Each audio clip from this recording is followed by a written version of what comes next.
مکہ مکرمہ کی فتح اسلام کی تاریخ کا ایک نہایت اہم اور تاریخی واقعہ ہے۔ یہ واقعہ سن 8 ہجری میں پیش آیا جب حضرت محمد صلی اللہ علیہ وآلہ وسلم نے نہ صرف ایک سیاسی بلکہ ایک عظیم اخلاقی اور روحانی فتح حاصل کی۔ فتح مکہ کا مطلب صرف ایک شہر کا قبضہ نہیں تھا، بلکہ اس کے ساتھ بت پرستی کا خاتمہ اور توحید کا پیغام پورے عرب دنیا میں پھیلنا شروع ہوا۔ ابتدائی دور میں مکہ قریش کے زیر تسلط تھا، جو اسلام کے مخالف تھے اور پیغمبر اسلام صلی اللہ علیہ وآلہ وسلم اور ان کے ماننے والوں پر سخت ظلم ڈھاتے تھے۔ مسلمانوں کو مکہ میں اذیتیں، معاشرتی بائیکاٹ اور جسمانی تشدد کا سامنا تھا۔ اس لیے اللہ تعالیٰ نے ہجرت کا حکم دیا تاکہ مسلمان مدینہ میں اپنی نئی زندگی شروع کریں۔ مدینہ میں اسلام مضبوط ہوا اور مسلمانوں نے کئی جنگوں کا سامنا کیا، جن میں جنگ بدر، احد اور خندق شامل ہیں۔ ان جنگوں کے بعد مکہ کے سرداروں نے مسلمانوں سے صلح کی اور صلح حدیبیہ کے نام سے مشہور ہے۔ اس صلح نے اسلام کو مزید پھیلانے کا موقع دیا اور مسلمانوں کو مکہ کی زیارت کی اجازت ملی۔ صلح حدیبیہ کے بعد تقریباً 2 سال امن سے گزرے، لیکن قریش مکہ کو یہ امن پسند نہ آیا اور انہوں نے عہد شکنی کی۔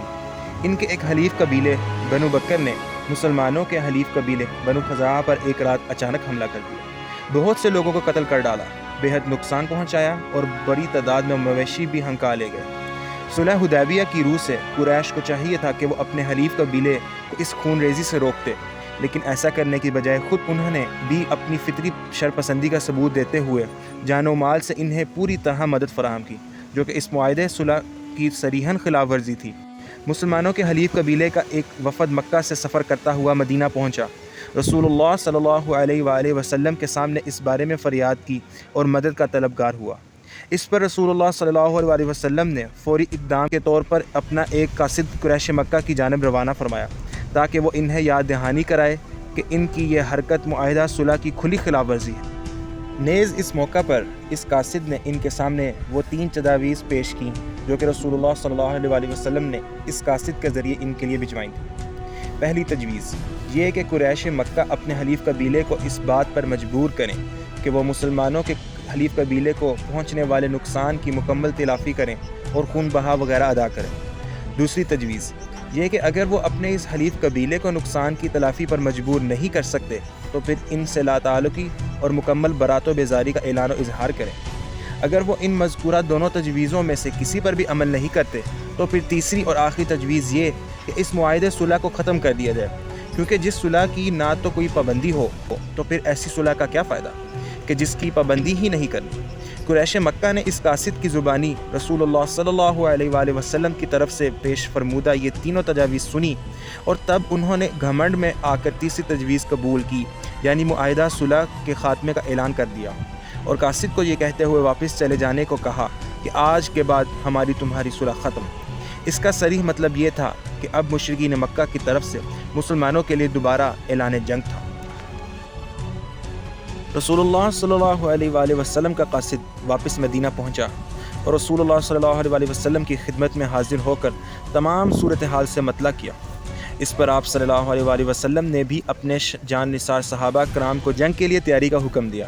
اور پھر سن 8 ہجری میں جب رمضان کا مبارک مہینہ چل رہا تھا تب رسول اللہ صلی اللہ علیہ وآلہ وسلم 10,000 جان نثاروں پر مشتمل لشکر کی قیادت کرتے ہوئے مدینہ سے مکہ کی جانب روانہ ہوئے، اور جب یہ لشکر سینکڑوں میلوں کی طویل مسافت طے کر کے مکہ کی مضافت میں پہنچا تب مشرکین مکہ نے اس خدائی فوج کا جوش و جذبہ دیکھا تو وہ حیران رہ گئے۔ انہیں اپنی آنکھوں پر یقین ہی نہیں آ رہا تھا، اور تب انہیں اس لشکر کا مقابلہ کرنے کی یا آگے بڑھ کر کس داخل ہوئے، اور اس موقع پر مکہ شہر کی گلی کوچوں سے گزرتے وقت آپ صلی اللہ علیہ وآلہ وسلم نے اعلان فرمایا، جو کوئی اپنے گھر کا دروازہ بند رکھے گا اس کے لیے امان ہے، جو کوئی بغیر ہتھیار کے خالی ہاتھ نظر آئے گا اس کے لیے بھی امان ہے، جو کوئی کعبۃ اللہ میں داخل ہو جائے اس کے لیے بھی امان ہے۔ اس موقع پر سرداران قریش میں سے مشہور شخصیت ابو سفیان نے دین اسلام قبول کرنے کا اعلان کیا۔ تب رسول اللہ صلی اللہ علیہ وآلہ وسلم نے شہر مکہ میں ان کے مقام و مرتبے کا لحاظ کرتے ہوئے ان کی دلجوئی کی خاطر یہ اعلان فرمایا کہ جو ابو سفیان کے گھر میں داخل ہو جائے اس کے لیے بھی امان ہے۔ قابل غور یہ بات ہے کہ فتح مکہ کے اس تاریخی موقع پر جب رسول اللہ صلی اللہ علیہ وآلہ وسلم مکمل با اختیار اور غالب فاتح تھے جبکہ قریش مکہ مغلوب و لاچار تھے، لیکن اس کے باوجود آپ صلی اللہ علیہ وآلہ وسلم نے اس موقع سے فائدہ اٹھاتے ہوئے کوئی ایسا اعلان نہیں کیا کہ آج جو کوئی مسلمان ہو جائے فقط اسی کے لیے امان ہے۔ ایسی کوئی دھمکی نہیں دی۔ آج جان بچانے کا بس ایک ہی طریقہ ہے کہ سب مسلمان ہو جاؤ، بلکہ بس یہ فرمایا کہ جو کوئی اپنے گھر کا دروازہ بند رکھے یا بغیر ہتھیار کے نظر آئے اس کے لیے بھی امان ہے، یعنی جو ہمیں تنگ نہیں کرے گا ہم بھی اسے تنگ نہیں کریں گے۔ اس موقع پر رسول اللہ صلی اللہ علیہ وآلہ وسلم کے جان نثار ساتھیوں میں سے جو مہاجرین تھے، جن کا اصل وطن یہی شہر مکہ تھا، آج وہ 8 سال بعد اپنے وطن، اپنے شہر اور اپنے آباء و اجداد کے گھروں کو دیکھ رہے تھے، جہاں وہ پیدا ہوئے، جہاں وہ کھیلے کودے، جہاں بچپن گزارا، اور پھر آج سے 8 سال قبل انتہائی بے سر و سامانی اور قسم پرسی کی کیفیت میں مجبور و لاچار سب کچھ چھوڑ چھاڑ کر بس خالی ہاتھ چل دیے تھے۔ یوں پرانی یادیں تازہ ہو گئیں اور ان کے دل بھر آئے، مگر اس موقع پر ان سب نے مکمل نظم و ضبط کا مظاہرہ کیا۔ جذبات کی شدت کے باوجود ان میں سے کسی نے آگے بڑھ کر یہ تقاضا نہیں کیا کہ یہ میرا اپنا گھر ہے، اب میرے حوالے کر دیا جائے۔ کسی نے اپنے آبائی گھر، زمین جائیداد یا مال و اسباب کی واپسی کا کوئی مطالبہ نہیں کیا۔ اب ان کے لیے اللہ اور اس کے رسول کی محبت اور اطاعت و فرما برداری ہی سب سے بڑی دولت ہے۔ اسی طرح شہر مکہ کے ان گلی کوچوں سے گزرتے ہوئے انہیں ہجرت سے پہلے کا وہ دور بھی یاد آیا۔ مشرکین مکہ کی طرف سے وہ بدسلوکیاں، وہ اذیتیں، کسی طرح ان ظالموں اور وحشیوں نے انہیں 13 سال مسلسل اپنے ظلم و ستم کا نشانہ بنایا رکھا۔ ان کے ظلم و ستم کی ایک ایک داستان اور ایک ایک نقش ابھر کر آج ان کی آنکھوں کے سامنے گھومنے لگا، مگر اس کے باوجود آج تمام تر قدرت کے باوجود انہوں نے کسی سے انتقام نہیں لیا۔ رسول اللہ صلی اللہ علیہ وآلہ وسلم اپنے جان نثار ساتھیوں کے ہمراہ اسی طرح مسلسل پیش قدمی کرتے رہے، حتیٰ کہ آخری منزل یعنی بیت اللہ تک جا پہنچے۔ وہاں پہنچنے کے بعد آپ صلی اللہ علیہ وآلہ وسلم نے رک کر ادھر ادھر نگاہ دوڑائی۔ تب کیا منظر نظر آیا! ہر طرف وہی پرانے چہرے، بڑے بڑے مجرم، خونی اور قاتل، وہی پرانے دشمن، آج بے بس، شرمندہ، سر جھکائے ہوئے اور نگاہیں نیچی کیے ہوئے نظر آ رہے تھے۔ یہ وہی لوگ ہیں جو آپ صلی اللہ علیہ وسلم کے خون کے پیاسے تھے،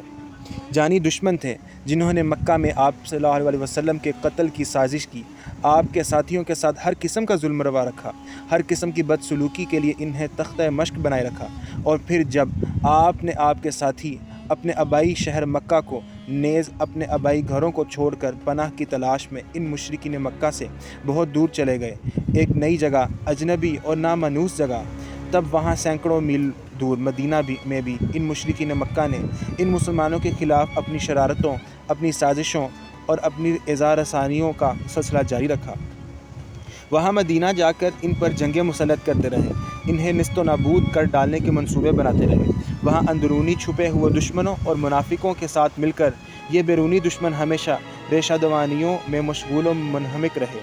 اور ان سے بھی قبل جب نبوت کے 5ویں سال ان کے ظلم و ستم سے تنگ آ کر پناہ کی تلاش میں بہت سے مسلمان مکہ سے بہت دور ملک حبشہ میں جا بسے تھے، تب بھی یہ مشرکین مکہ وہاں اپنے وفد بھیجتے رہے، وہاں کے بادشاہ کو مسلمانوں کے خلاف مسلسل بھڑکاتے اور ورگلاتے رہے تاکہ وہ دوبارہ ان مسلمانوں کو ان ظالموں کے حوالے کر دے۔ رسول اللہ صلی اللہ علیہ وآلہ وسلم ہجرت سے قبل مکہ میں قیام کے دوران کس قدر محبت، نرمی اور پیار کے ساتھ 13 سال مسلسل انہیں اللہ کے دین کی طرف بلاتے رہے، 13 سال مسلسل ان پر اخلاق کے پھول برساتے رہے، جبکہ جواب میں یہ مشرکین مکہ تو بس ہمیشہ پتھر ہی برساتے رہتے تھے۔ لیکن اس کے باوجود اب فتح مکہ کی اس یادگار اور تاریخی موقع پر رسول اللہ صلی اللہ علیہ وآلہ وسلم نے تمام تر قدرت اور اختیار کے باوجود ان بدترین دشمنوں اور مجرموں سے کوئی انتقام یا کوئی سزا تو درکنار انہیں کوئی ملامت تک نہیں کی۔ عفو و درگزر کی تعلیم بہت آسان ہے، لیکن عملی زندگی میں ان تعلیمات کو اپنانا، اپنے قاتلوں، بدخواہوں اور ستانے والوں کو مکمل قدرت و استطاعت کے باوجود یوں کسی ملامت کے بغیر معاف کر دینا، یقیناً یہ تو بس نبی رحمت ہی کی شان تھی۔ عفو و درگزر کے باب میں ایسی روشن مثال دنیا کی تاریخ میں کہیں اور نہیں مل سکے گی۔